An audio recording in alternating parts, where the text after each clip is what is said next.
Yeah.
In this tape, we will present the combatives, meaning attacking, counterattacking, and defending. We have a tool. When we have a tool, we can use this tool in different techniques. For instance, for us, a punch is a tool. A certain punch is a tool. A certain kick is another tool. The idea now is that we will be able to use all the tools in the body in different techniques, different attacks and different defenses. When we have a target, and we'll take this realistic equipment as a good target, we can hit the target in different angles. The 5 major different directions to hit the target are as follows. Straight attack forward, attack from one side with the same limb, and then from the other side, attack upwards, and attack downwards. Of course, all the angles and the diagonals are of course possible, but I was saying about the 5 major directions. Straight, from left to right, from right to left, down to up, and up to down. When we talk about distance, the striking distances, we have the long range, we have the intermediate, the medium range, and we have the close range with the hands, with the head, with the knee, with the foot. Let's talk about striking points and striking surfaces. In general, we would like to hit a sensitive, a vulnerable point at the opponent's body. If we take this equipment as training aid, we understand and we know about sensitive points, such as the eyes, the temples, the nose, the jaw, the neck, especially the windpipe, solar plexus, lower ribs, kidney from the back, groin area, knees, and feet are also sensitive places that we can strike and hit. When we talk about the back side of the person, major parts, major sensitive points are in the back of the head, the back of the neck, the kidneys, the whole spine area, and some places behind, such as behind the knee and the calf muscles. Dealing with kicks, you will learn in this tape how to kick and the major directions of kicking. Of course, with a kick with the leg, we can do more or less the same thing as we can do with the hand, which means to be able to attack from down to up, from up to down, from one side, from the other side, and straight forward.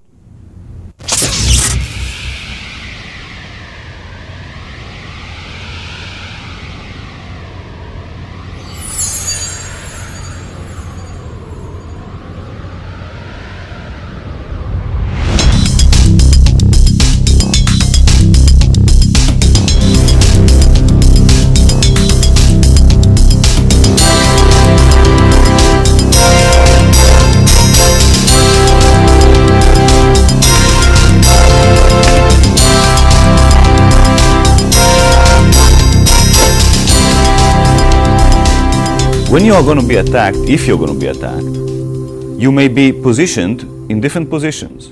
You may be standing just like we are standing now here. You may be more in a ready position, maybe in a fighting even position. But maybe the attacker will come from the side. If you'll have the ability to prepare yourself better to a fight, you should get into a fighting stance. In the fighting stance, both knees are a little bit bent, shoulder width apart between the feet. The back heel is raised.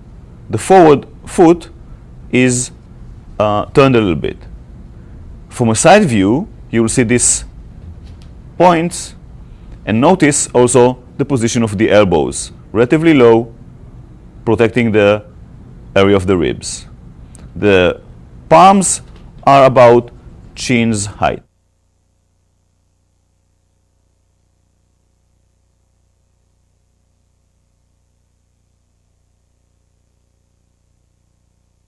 When you are in this stance, you can easily attack with punches, kicks, move freely and dynamically. When we need to move while we are in a fighting stance, advance forward or retreat back, we will start with a leg in which direction we are moving. Moving forward, first front leg, then closing with the back, and retreating, first back, then forward. From a side view, we see this again. Moving forward, 1, 2 with the legs, moving back, 1, 2 with the legs, keeping the same stance all the time. If we need to move from the fighting stance to the left, we will start with the left leg. When we need to move to the right, we'll start with the right leg without crossing the legs.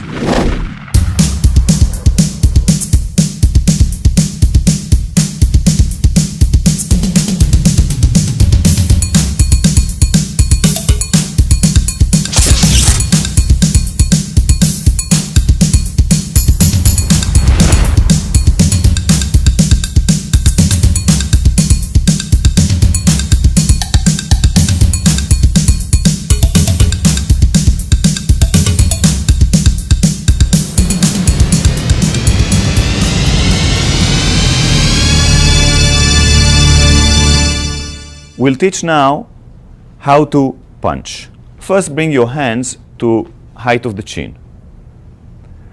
We'll start sending the hands forward and back lightly and slowly, keeping the palm vertical, keeping the hand vertical. Let's see this from a side view.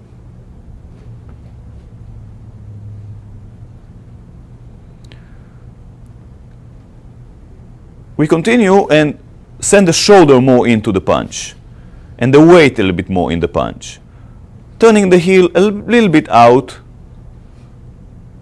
to initiate a longer range in the attack. It is beneficial many times to strike with a closed fist. How to clench your fist? First start with the second knuckles, then with the third knuckles, close your fist strongly, and then the thumb is over. Punching with your fists from a passive stance. Strong punches, hitting with the knuckles of the fists, turning the body, sending the shoulder forward. We'll see this from a side view. We are turning the hips and the heels a little bit too. Here we see Michael punching from a fighting stance, sending his left forward, punching with the left. Here it's demonstrated a slow punch, now a fast punch. Michael is rotating his body and shifting his weight forward in order to achieve maximum power and reach in the punch. From a side view, slow punch,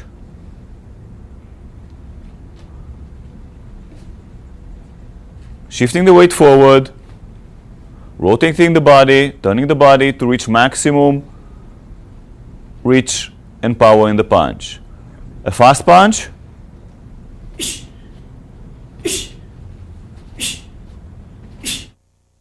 straight left punches to a focus mitt.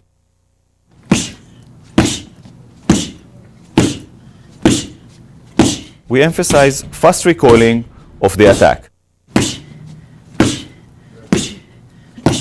We demonstrate now punching with the right punch with a closed fist from a fighting stance.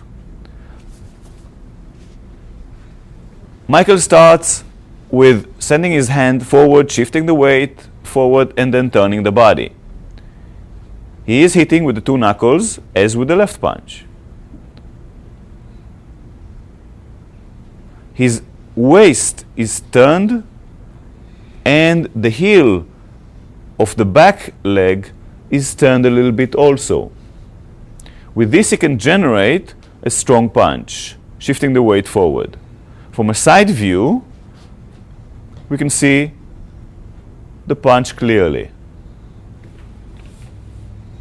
His chin is tucked a little bit down to protect him from getting a knockout, a punch. Seeing this from the other side, we can see how his shoulder is being sent forward to gain maximum reach in the punch. Fast punches. A side view of a fast punch.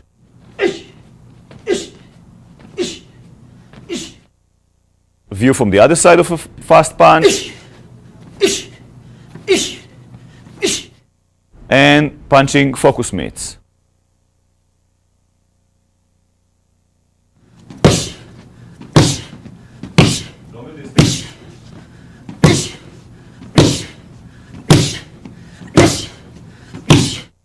Michael is demonstrating now a combination of two straight punches left and right.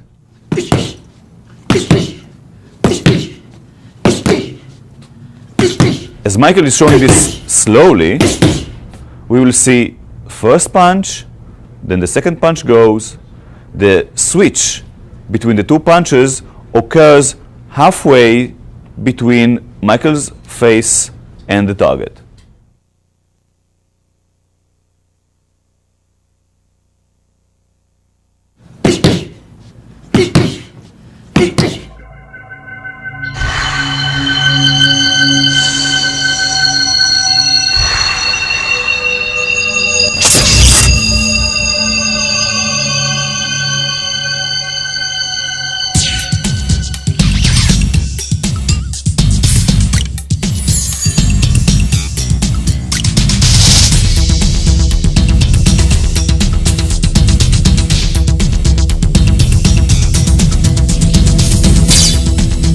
Next, we examined the delivery of the hammer fist punch. It's important to note the name hammer fist punch comes from the physical characteristics of a hammer.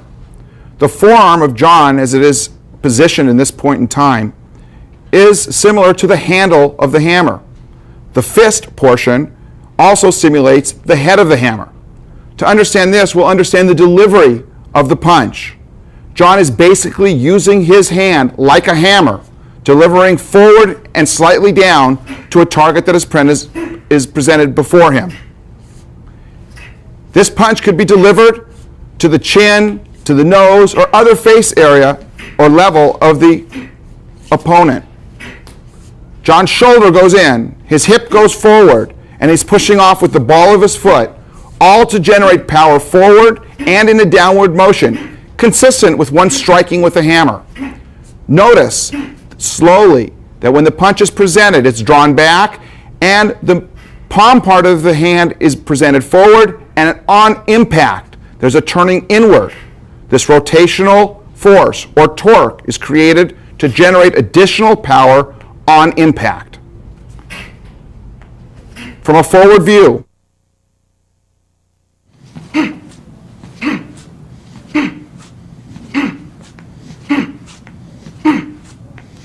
the striking surface of John's hand is the meat part of his hand, which he will touch now.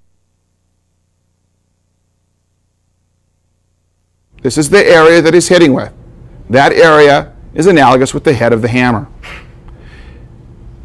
From a passive position, you can see this strike delivered to another target area. For instance, if someone is low, this strike can be delivered in front of the body and downward. In this position, John is making essentially the same strike, but because the punch is being delivered downward, John is dropping his weight accordingly. The hand is raised and the punch comes down strongly. It could be to the back of the head or neck area or even between the shoulder blade.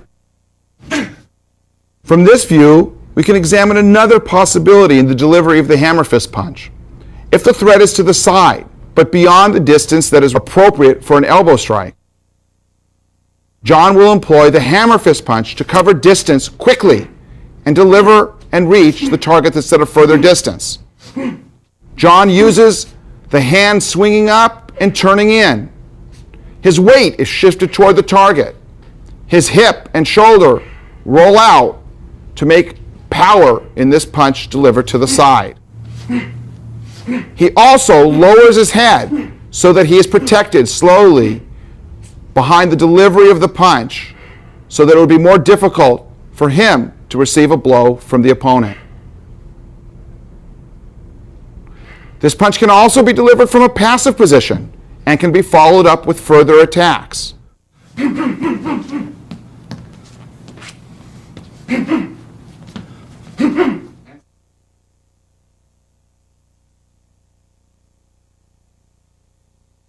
Now we break down the delivery of the hammer fist punch forward in its stages.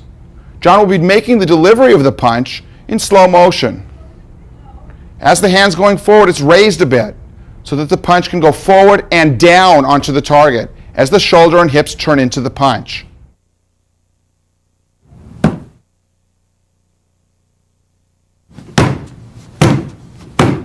Now examining the hammer fist punch downward for a low target.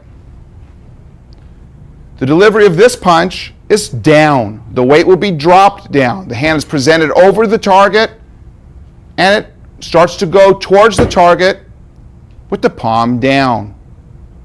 Before actually making impact, the hand is rotated to hit with the meat part of the hand, the head of the hammer, so to speak, to deliver maximum power from the rotation that's included in this strike. John's weight drops sharply.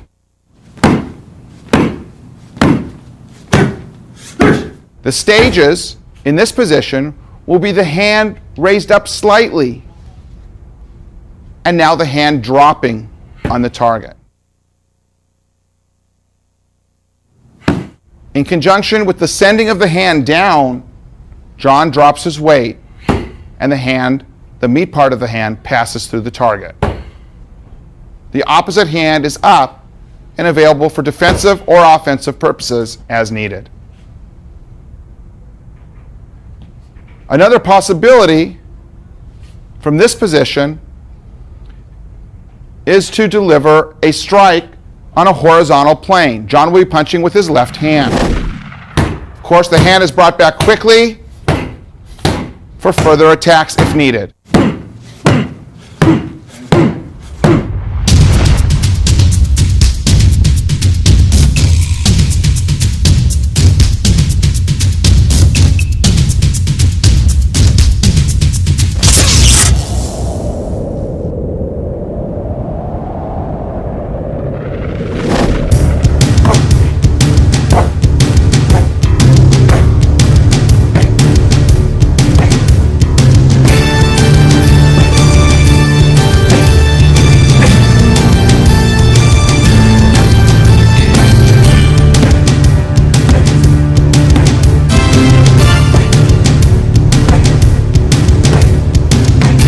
Punch is an important tool in the fight because of the power that can be generated in a relatively short distance. Another advantage of the hook punch is the benefit that's derived from delivering the punch with a bend in the arm. This bend in the arm, the hook so to speak, allows you to pass around any possible defenses in order to hit the target. The body is turning into the punch, pivoting on the feet, turning the hip and shoulder in, along with the hand being exploded towards the target. The right hook, delivered quickly, on examination, you can see the weight is turning in to the target, consistent with the angle of the arm that's making the strike. The left hook. This hook drives power from the pivoting on the forward foot, the turning of the hip inward, and again, the shoulder being offered and the hand moving as quickly as possible towards the target. From this frontal view, we'll look at both hooks, the right and the left, being delivered quickly.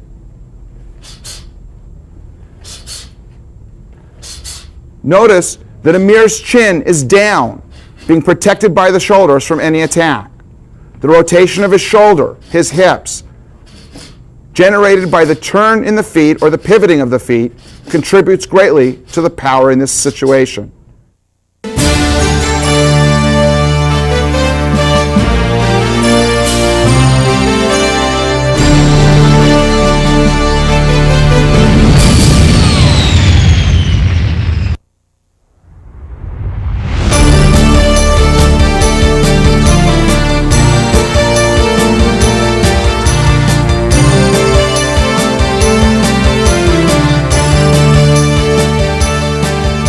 In the next series of strikes, we're going to examine the uppercut punch. This punch is particularly relevant when the target is at a downward angle and we're able to come up and underneath the target, passing through the target with a punch.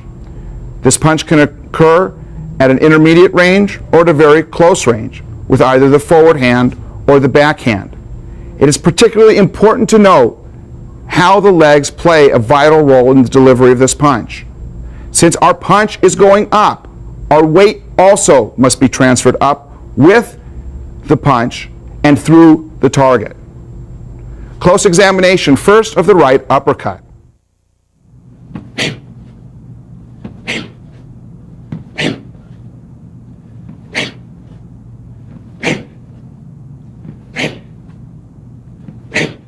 In slow motion, what's occurring in this position is the target is low. Amir lowers his body with his weight in the right leg and also in the forward leg. The body then shifts forward towards the target, with the hand leading the punch as the body is being raised. The punch travels through the target area and extends a bit forward. The striking point are the first two knuckles, consistent with the straight punches that have been discussed earlier. A side view of the right uppercut.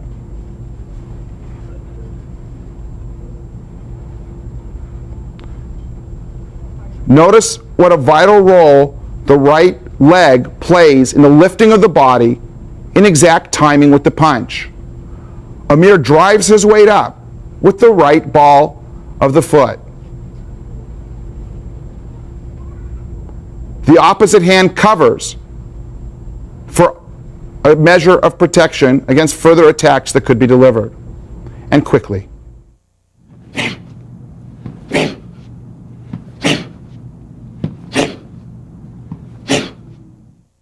Looking forward, we can examine the uppercut punch being delivered with the forward hand.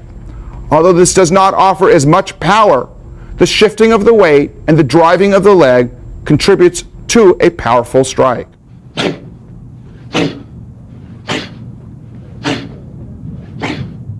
In slow motion, you see the shifting of the weight towards the left leg, the driving with the left leg, and the raising of the body in perfect timing with the delivery of the punch. The punch once again travels through the target.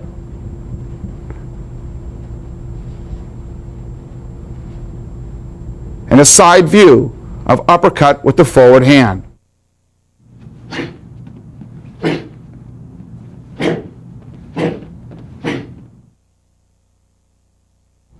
The shift of the weight and the driving of the legs in conjunction with the delivery of the punch account for the power.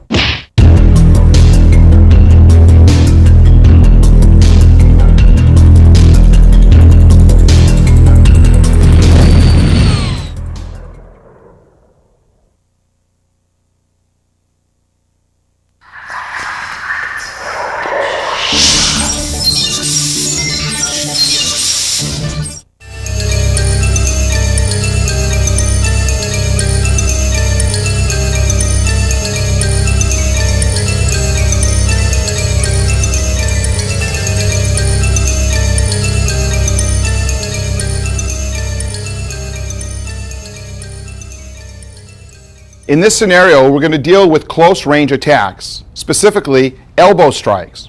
First, we'll show you how to form the elbow. Amir will be demonstrating. He's going to bring his hand into the shoulder area, developing a strong elbow, which will be the striking implement in this particular set of exercises. The elbow is hard, and it's a good striking implement because it's relatively small and can penetrate a target. To note, there are two planes in the system that we use to develop our elbow strikes. One is a horizontal plane and one is a vertical plane.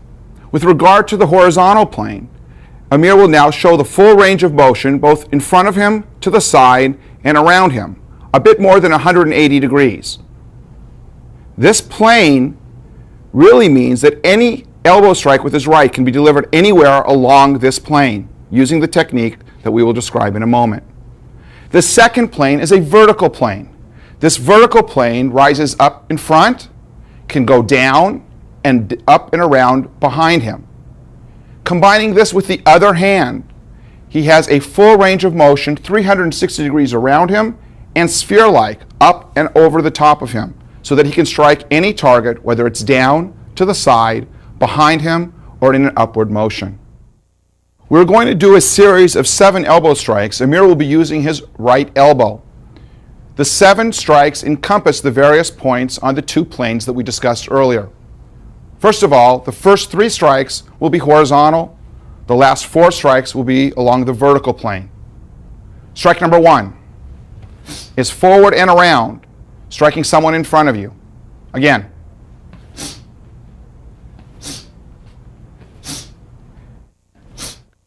And the second strike is to the side.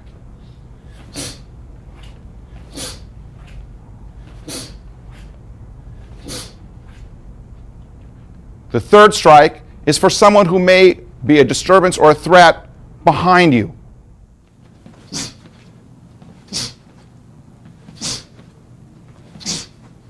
Very good. Side.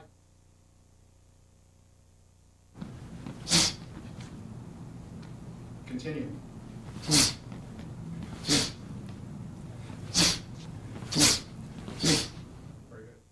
In this scenario, we're going to demonstrate the first 3 strikes along the horizontal plane. Notice a few things. Notice the striking area Amir is going to be presenting to the target. He will be striking in front of him, to the side, and to the rear. He also is looking to see where he is striking before he sends the strike. And before actually delivering the elbow, he is looking and covering himself so he does not expose himself to further danger.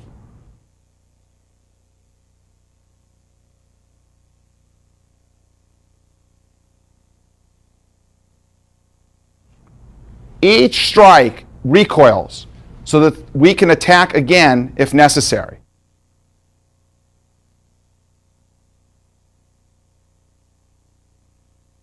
In this scene, Amir will be demonstrating the last 4 in our series of 7 elbow strikes. Strike number 4 will be to the rear and to the solar plex area. Strike number 5 will be to the throat or face area, to the rear. Strike number 6 will be forward and to the face area or throat area. And strike number 7 will be delivered downward to an appropriate target. Notice that each time Amir is striking in this series, he is striking and recoiling quickly. And each time he strikes, his weight is delivered in the elbow strike. Each time he strikes, he is covering appropriately so he does not expose vulnerable areas to further attack.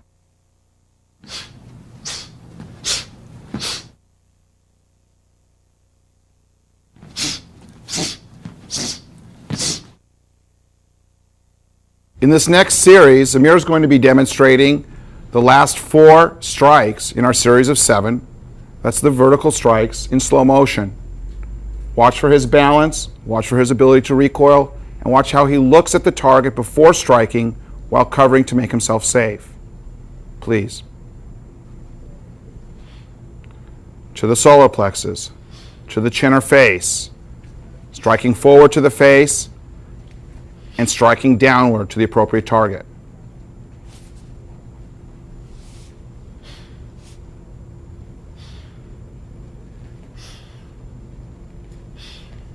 A side view reveals his balance, the the power that's generated in a short distance, and how he covers and looks to be safe.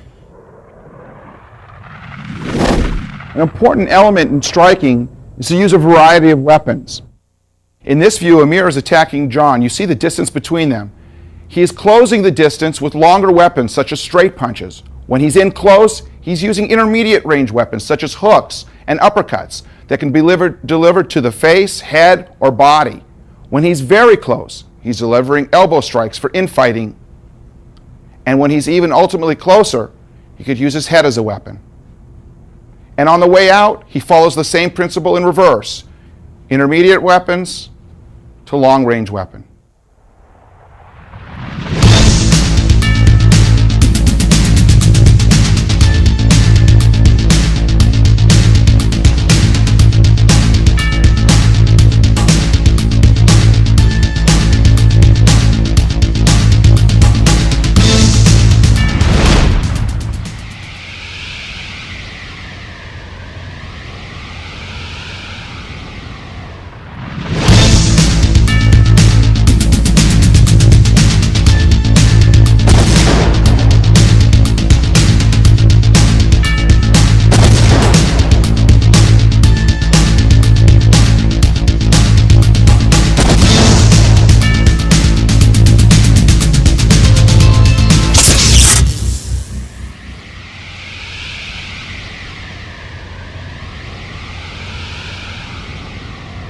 Up to this point, we've demonstrated striking with the hands and elbows.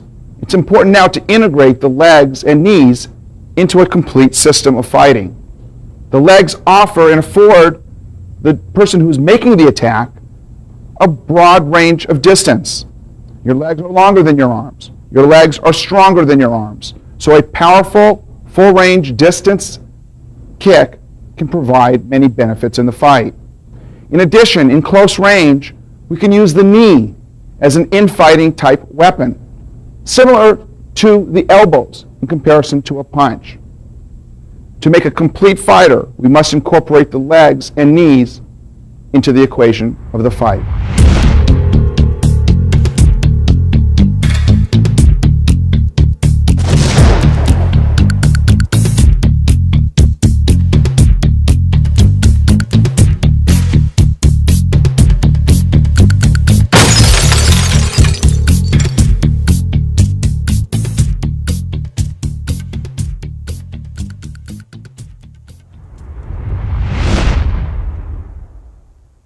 In this next scene, we view front kick to the groin.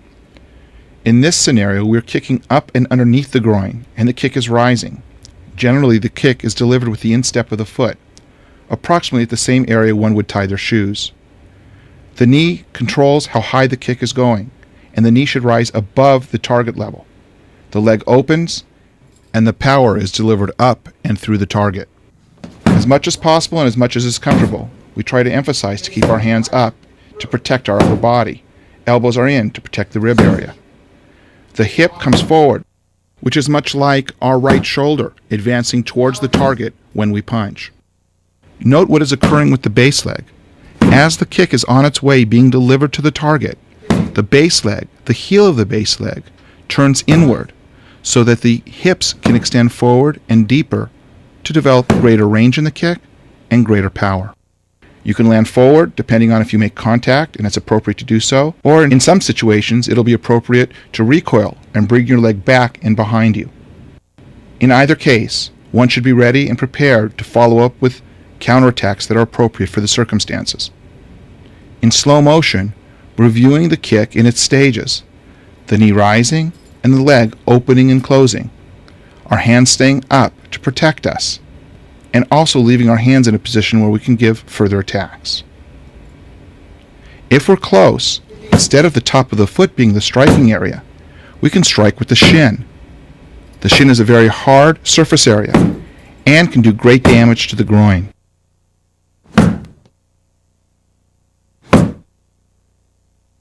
In this view, we can examine the kick, the front kick to the groin, in its logical stages. Kevin will assume a fighting stance and slowly will deliver the kick in its entirety.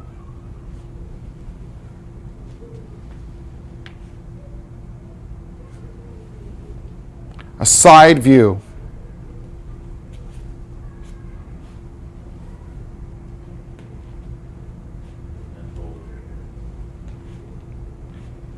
It's possible that the kicker will want to land forward.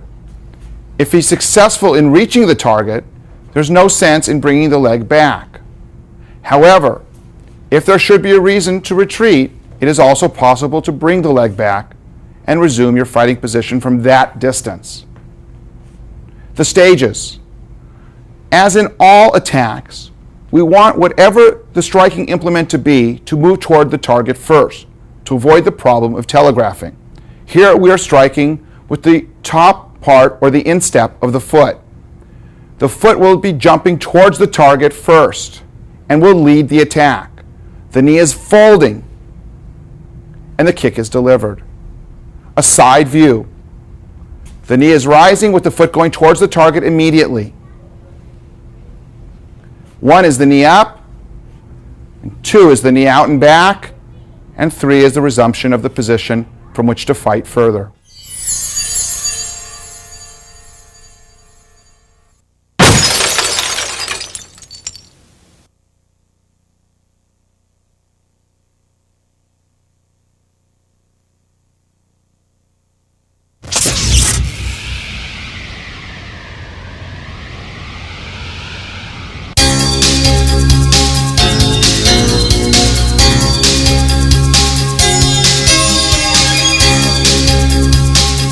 In this next section, we deal with the instruction of roundhouse kicks. Like all other striking methods in the system, we want to be able to hit a target from any possible angle and at varying distances. Our roundhouse kick is delivered up and around, and it can be delivered at a very acute angle, or it can be delivered on the diagonal angle. And of course, should the opponent be on the ground or the threat be on the ground, still viable, the kick can be delivered in a downward angle. Because the turning of the body, the use of the hips, and the full range of motion involved in this kick, it is a very powerful target. It can be delivered to the leg, it can be delivered to the torso, it can be delivered to the head level. In this view, we can see the roundhouse kick being delivered with the right leg. There's no telegraphing of the kick. And in fact, what is occurring is the knee is being raised and leads the foot. The knee also extends beyond the target. The hips are turning in and the weight is being turned into the direction of the target. Power is generated in a relatively short distance. Notice also that Jared, as he's kicking, keeps his hands relatively up and in a protected position so that he is safe from any additional attacks that may be sent in his direction. In slow motion, please. Like other strikes, the striking implement, which is the top of the foot in this case, leads the kick. As the foot is coming forward, the knee is bent and remains bent as the kick passes through the target. As the knee passes the target unobstructed, the knee is opened and the foot is creating power on the pad in order to catch up with the knee. The turning of the hip, the turning of the shoulder inward, and the placement of the body weight ensures that this kick will have power. Specifically, here we note what is occurring with the base leg. As Jared is kicking, it's important to note that basically the base leg is on the other side of the target. This will ensure that when kicking, the kicking leg will want to pass through the target and not merely to the target. Of course, as Jared is kicking, he is shifting his weight and pivoting on the ball of his foot. This also allows further range of motion. Should Jared be closer to the target, he will be delivering this kick with the shin. This is a very, very hard striking surface and can be delivered to various areas on the body to cause damage. Here's an example of the various levels at which this kick can be delivered. A kick to the leg is very strong, and also because of the sensitive nature of the muscle at the quad area of the leg, inflicts great pain. Such a kick can even deaden the feeling in the leg. Notice that Jared is turning his body very sharply and that he's delivering the kick with his shin. His right shoulder is up to protect him as much as possible from any punches or other attacks that may be thrown at him. This same kick can be delivered to the rib area. This essentially is the same type of kick. And of course, at this level, the kick can be delivered with the top of the foot,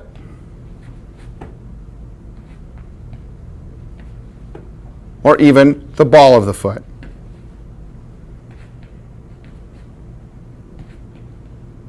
The kick can also be delivered with the shin, the ball of the foot, or the top of the foot at the head level. With Wade's hands in this position, Jarrett will deliver the kick around Wade's left arm.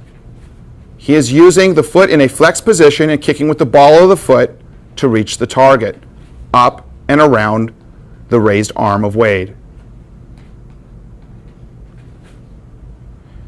If Wade's hands are lowered, and if Jarrett prefers, he can kick now with the instep. It's not necessary to go around any possible block or defense. And of course, as demonstrated earlier, you saw that Jarrett can deliver the kick with the shin to the face.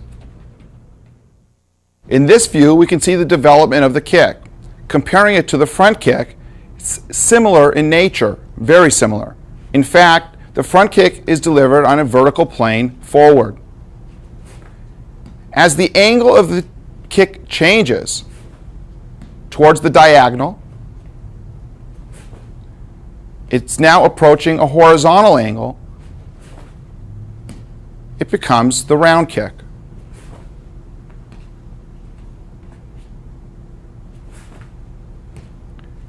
At the very top level, it can be a very sharp angle on a horizontal plane. In the middle, it could be more of at a diagonal angle. And forward, you see it returns as the front kick.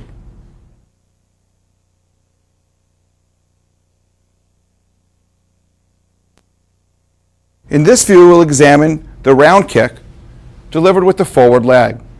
Again, we'll draw the comparison between a front kick. It's a similar kick. From this position, you can see the knee raising for the front kick. The front kick is being delivered and is raised in a vertical target forward. From this position, once the kick is placed on the diagonal angle, you can see the formation of the round kick. The appropriate turning of the body to accompany the direction of the kick is incorporated. It is even possible to see the kick form so that the kick is actually being thrown parallel to the ground, completely in a horizontal position. As with other kicks, the kick can be delivered advancing or retreating or moving laterally. This will be saved for another tape.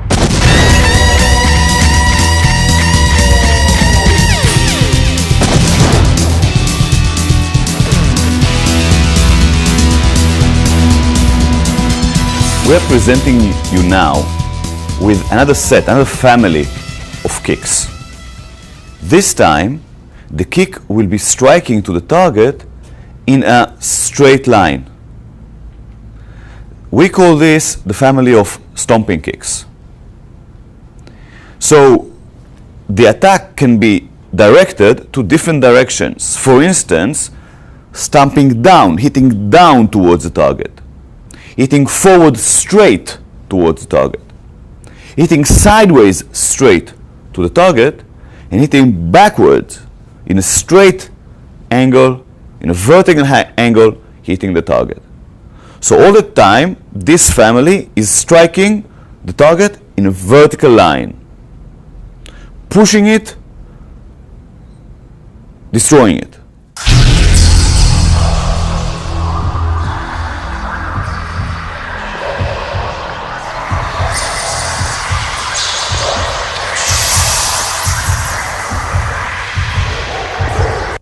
Jarrett will demonstrate now stomping kick down to a target.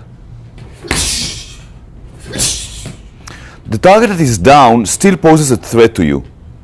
You are lifting your leg and then striking down with your heel. The technique is being done with delivering your weight, sending your weight down to the target. You see that we use realistic training tools to enhance the learning.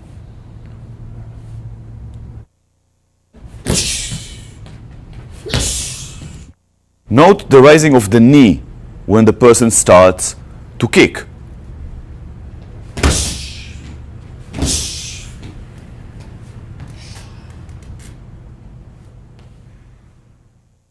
When you're being attacked in a bear hug, one of the things you can do is strike down with a stomp towards the instep, the toes of your opponent. This is just part of the technique that we have against the bear hug from the rear.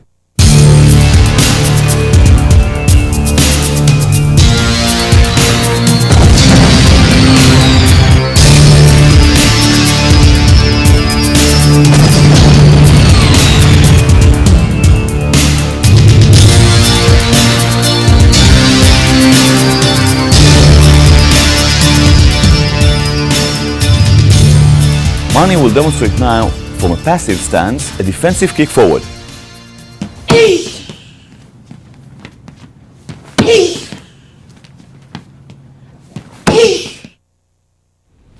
We're using this technique to push the opponent backwards, slowly. Mani is raising her leg, the knee is directed towards her shoulder, and then she is sending her heel forward in a straight line towards the target. We'll demonstrate it now fast from a fighting stance.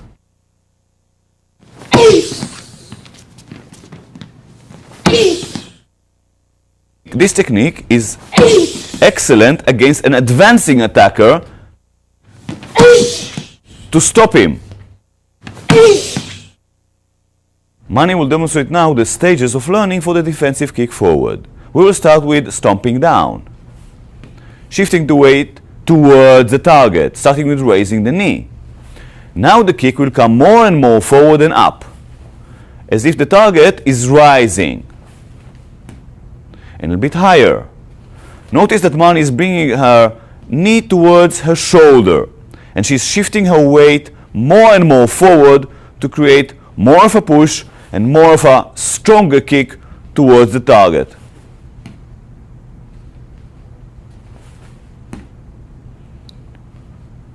The striking surfaces can be the ball of the foot, the whole foot, or the heel, which is the strongest part. We can combine a regular kick forward and a defensive kick forward to hit a target that is vertical one, inward.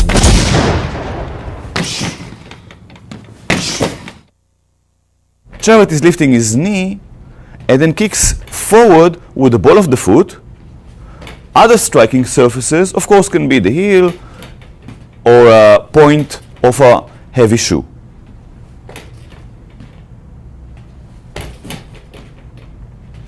And now with the forward leg. From a correct distance, Jarrett will kick fast towards the solar plexus and slow, hitting straight inward. And fast 2 times again.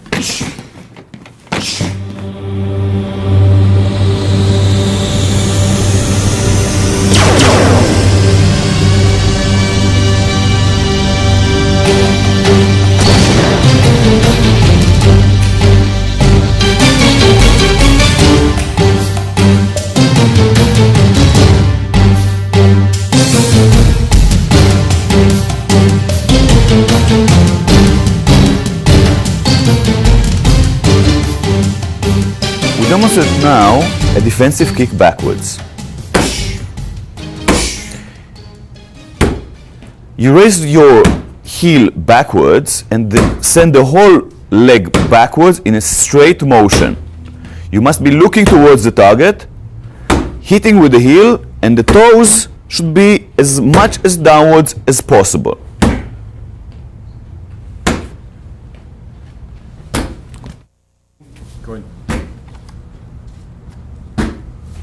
You should look by the side of your shoulder or under the arm.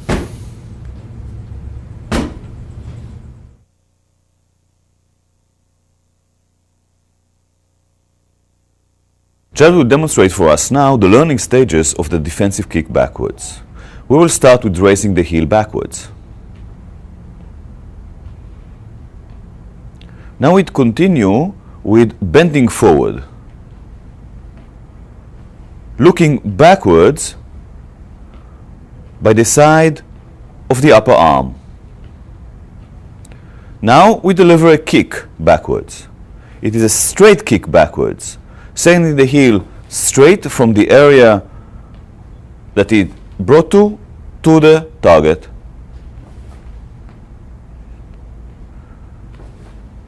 The weight is delivered, sent in the direction of the attack, meaning landing backwards.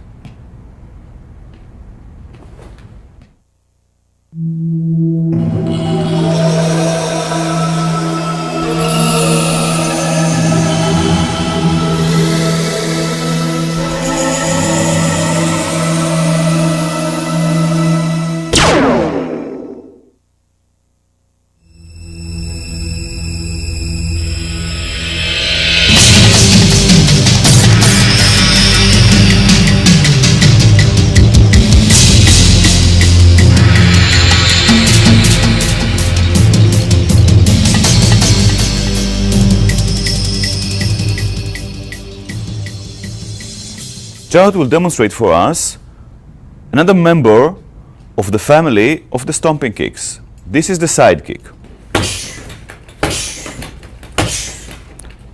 And slow, we see that Jared is lifting his knee forward, then pivoting at the hip joint, sending the heel directly from the hip to the target.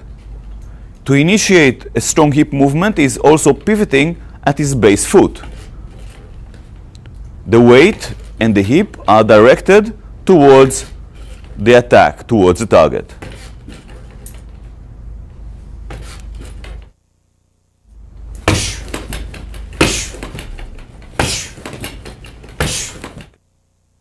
Mani will demonstrate for us now the learning stages for the side kick. We will start with the defensive kick backwards. Then we will turn a little bit to our right and kick to the same target as before, which is dangling behind us to our right. Then we will turn a little bit more and kick sideways. Let's break the movement, and we see that Mani is lifting the knee and then pivoting at the hip, sending the heel to the side, and from here, in flow motion, we kick the side kick.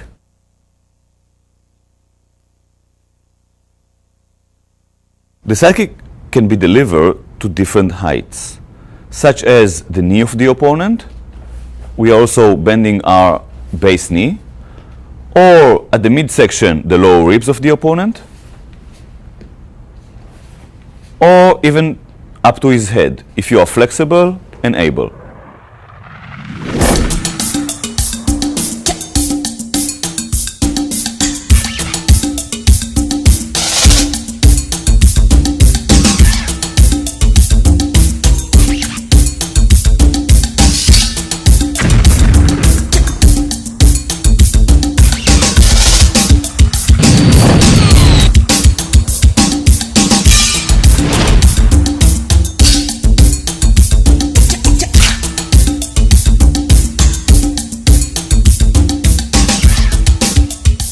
The defender must also know how to function if he or she should fall to the ground.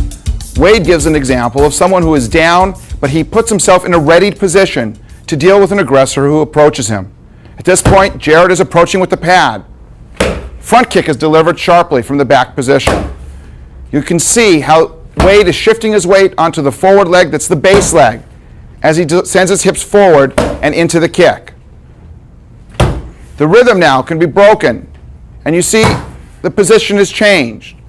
Wade is more on the side and delivering something between a side kick and even a defensive front kick.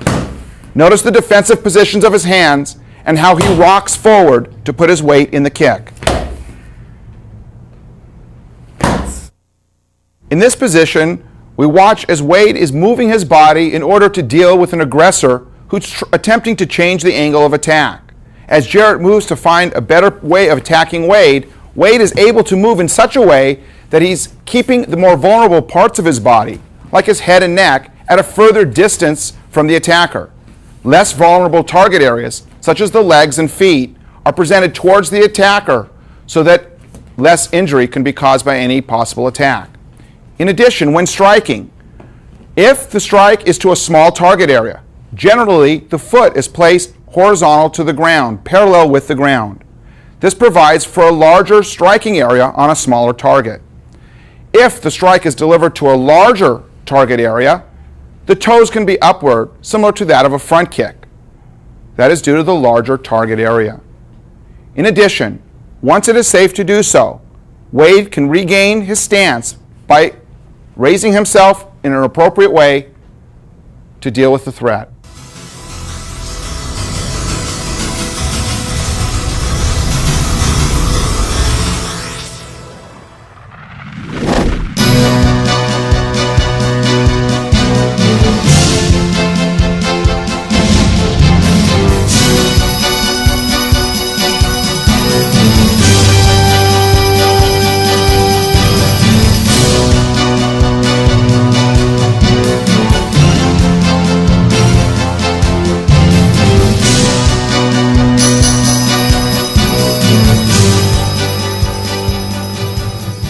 As previously mentioned, we want to be able to strike at appropriate distances. That distance may be far, or distance may be at an intermediate range. And of course, we must operate in close. When we were talking about punches, we were making long punches, and when we got in close, we reverted to the elbow strikes or even a headbutt. Now, in addressing what we're doing with our legs, at a further range we're kicking, and as we get in close, we make the variation and change to using our knees. Our knees can generate a great deal of power in a short distance, and it allows us a variety of tools in the fight. In this view, we'll watch Marnie as she delivers a variety of powerful knee strikes to the target.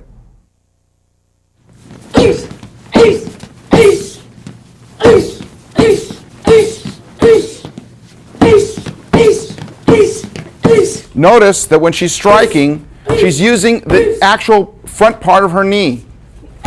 The knee is pointed, and the foot shoots off the ground and springs forward to deliver a powerful knee. She's pulling the opponent forward while the knee comes up to meet the target. It's a spring-like action, and she gains power from the ground as she springs up and forward to the target. The knee is pointed.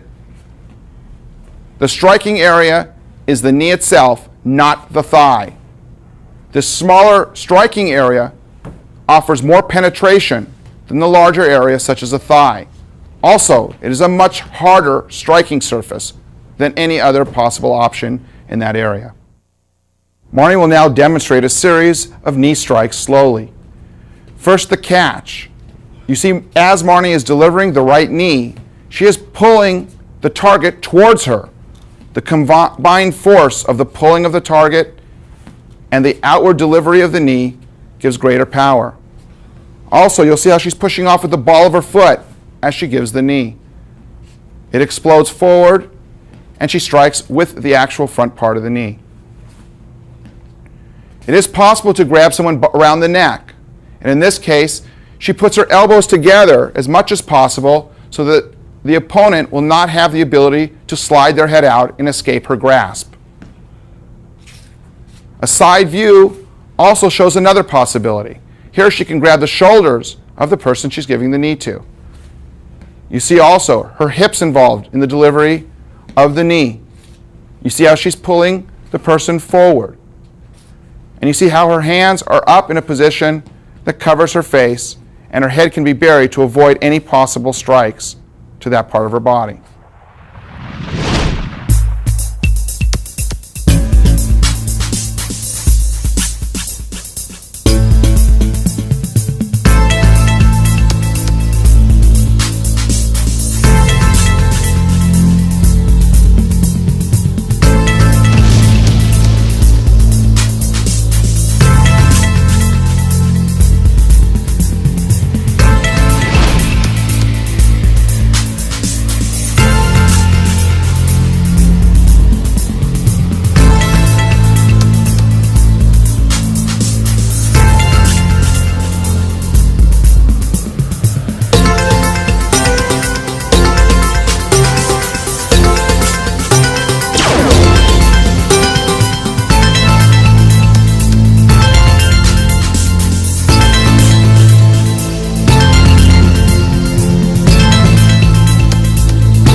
In this next subject area, we deal with defending against strikes. In particular, we're dealing with those strikes that come from an outside angle in.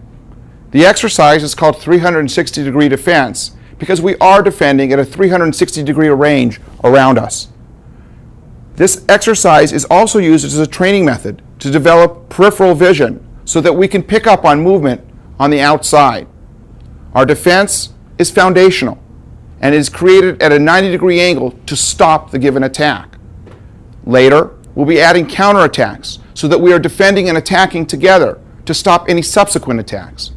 And further, this is very important to note that other exercises seen later in knife and other subject areas are based on and are built from this foundational exercise. In this scene, we examined the 7 positions for 360-degree outside defense. John will now assume each position. The first position deals with an attack that is overhead and coming down on top of the head at almost a 90-degree angle. John raises the blade of the arm, the forearm, to defend. His blocking surface is from the tips of his fingers to his elbow and can deal with any threat in that zone. Notice that the bicep is close to his ears, this ensuring from this point in time that he will have coverage for the top of his head. Also, his chin is down so that his head is inside the defense. Position number 2. This deals with an attack to the head level coming from the outside at a diagonal downward angle. Again, the blocking surface is from the point of the tips of the fingers to the point of the elbow. And John is still and will continue to defend with the blade of his arm. Position number 3. An outside defense dealing with a horizontal attack almost parallel to the ground, still being delivered to the head level. Position number 4. Dealing with a defense for the lower part of the torso for an attack that's being delivered, again, horizontal or slightly upward at the torso. Position number 5. An outside defense dealing with a little bit lower part of the body and given when it's appropriate to do so and comfortable for the hands. This covers the same general area as position 4, but can be done or performed when the hands are in a comfortable position to make this defense. Position number 6 deals with closing of the circle at a lower level. Notice again that the forearms are defending. The blocking surface are from the fingertips to the elbow. And John is bending at the waist with slight minimal bend at the knees. If John were to bend the knees, he would bring the target area or the intended target closer to either the weapon or the striking implement. We keep the knees straight but not locked and the waist bent to keep the intended target area further away from the threat. Defense number 7 closes the bottom of the circle. Again, this defense deals with attacks that would be rising upward, almost at a 90-degree angle to the body. John is able to defend at this 90-degree angle to stop the attack. Again, defending with the forearms from the elbows to the fingers. A side view of each defense as presented with the right arm. 1. Defending the top of the head. Again, please. Notice how John is rotating his hand in a chopping-like motion and putting his weight in the defense and slightly forward. This allows for the defense to be strong, and we are almost defending with an attack. Defense position number 2, dealing with those attacks that may be delivered at a diagonal angle downward. From this position, John again rotates his hand outward in a chopping-like motion to attack with the defense rather than just placing his hand in a stagnant position. Defense position number 3 deals with a horizontal attack parallel to the ground. Again, you can see the side of the forearm, the blade, so to speak, defending in this position. Position number 4, slightly downward angle, closing in on the body so that the elbow is supported by the side of the body. The blade offers the defense. Position number 5, again defending with the side of the body, side of the forearm, and the side of the body is defended. Position number 6, out and down, dealing with an attack that is rising at a diagonal angle toward the body. And finally, position number 7, dealing with an attack that is coming straight up from the bottom of the circle towards the target. In this position, please note how John's legs are straight. He's bending at the waist. This is to afford greater distance between the limb that is attacking, or the object, the striking implement, and John's vulnerable parts on his body. From this view, we can look at John Pascal as he's delivering various attacks to prepare for the 360-degree defense exercise. John is going to build his partner. The attacks come from all angles, from the very outside to the very top and down. The attacks can be delivered two at one time. The attacks can also be delivered in a broken rhythm.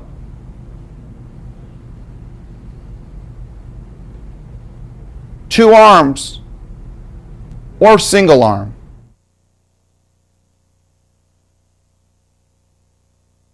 John is defending as he's demonstrated before. In this position, the attacker is sending the attacks, and John is looking towards the face or chest area of the attacker.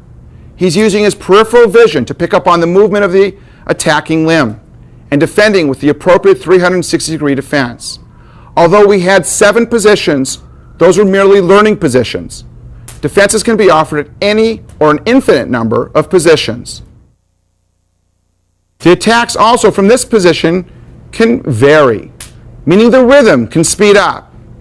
2 hands can be offered on top of one, which is referred to as broken rhythm, which has or forces John to respond with 2 defenses that overlap, or 2 simultaneous defenses occurring at the same time. The attacker can now spin and break up the rhythm, hiding the attack, to build, once again, the defender to be the best he can be to defend all possible outside type attacks that come toward him. A violent confrontation is sure to include multiple attacks. It's rare that someone in a fight gives a single attack. Here, John is defending one attack at a time. In our theory of defense, we realize that we want to be able to combine the defense, as John is now performing, with the counterattack. The reason for this is that the counterattack stops subsequent attacks, because the delivery of the punch and being hit by the punch causes the attacker to stall. It is difficult to send a punch when you're being hit by a punch. And this punch actually adds or serves as a defensive tool for the fight. In this scene, we'll examine progressive learning stages for the 360-degree defense exercise. A single attack is being delivered. The defender is defending close to the wrists, stopping the attack at a 90-degree angle. The attacker is bursting in at high speed. The attack is at various locations that are not predetermined. Now we add a counterattack. From this position, the defender is learning to give an attack with his defense. The last stage is as follows. From this position, the defender can burst in if he's ready to do so, and follow up with additional attacks. One at a time, please.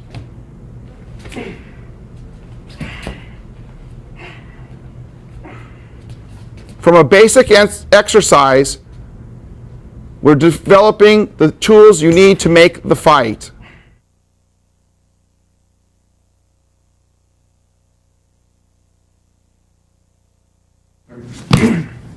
Step in.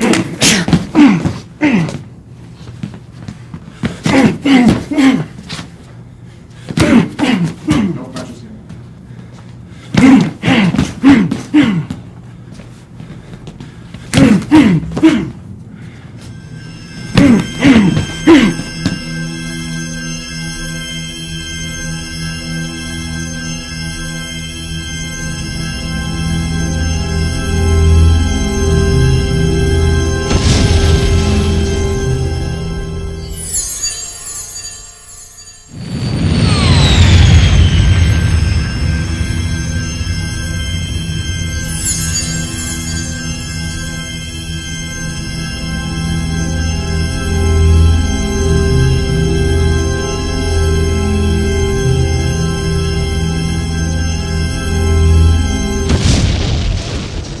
we will introduce now another subject of defenses, and that is the inside defenses. Before we were talking about what happens if the attacker is coming from the sides and we were blocking the attacks. But what if the attacker is coming with a straight punch to hit you? Michael will show the defense. Michael will demonstrate now the hand defenses against straight punches. From a passive stance with the hands high, shoulder width apart, and about chin level, he will defend the straight punches. You send your palm diagonally forward. You will make contact first with the area of the back of the hand or the wrist of the opponent and slide to his forearm.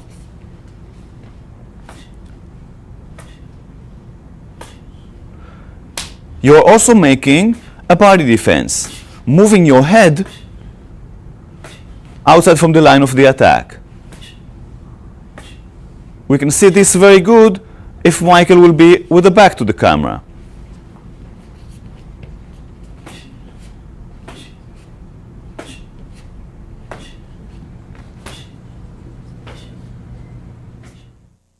That's the way the inside defenses look from a fighting stance and fast. Send your hand diagonally forward to meet the attack in an early stage of its development.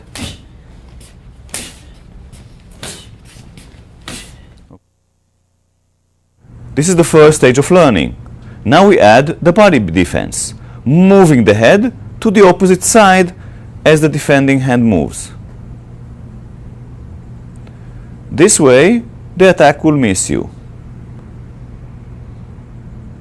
So you have two enhanced defenses, the hand defense and the body defense.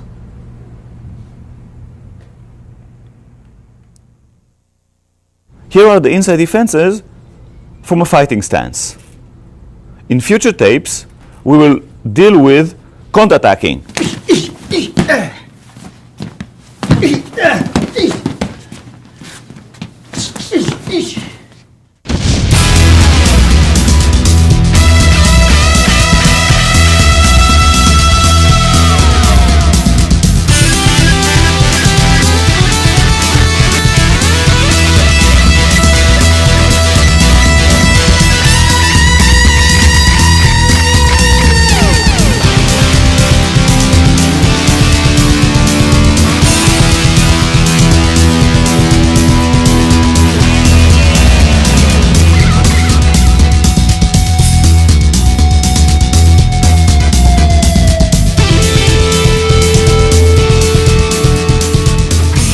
These were the combatives. These were the tools that you need. These are the weapons that you need. Punching, kicking, all techniques, directions. We're using these techniques in a different subject, such as the self-defense part, releases, defending knife attacks and knife threats, defending gun threats. Other subjects such as defending stick and blunt object attacks. Remember to practice your combatives. These are your tools. These are your weapons. And your weapons must be effective.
Krav Maga training seminars, instructor programs, apparel, Krav Maga services, and merchandise. Visit our website at www.kravmaga.com.